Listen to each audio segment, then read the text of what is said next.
Welcome, in front of me is HP ELITEBOOK 846, and in this video I will show you how to find your MAC address on this laptop.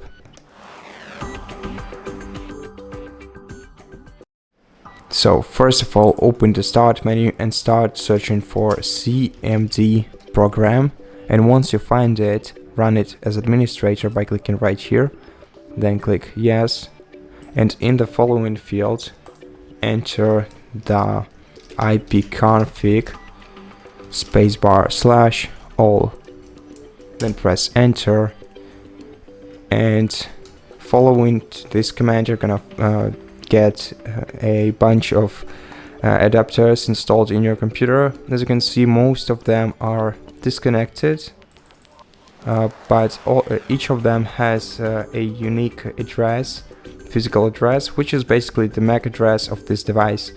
And if you want to find your currently active MAC address, you're gonna have to find the adapter that is not disconnected.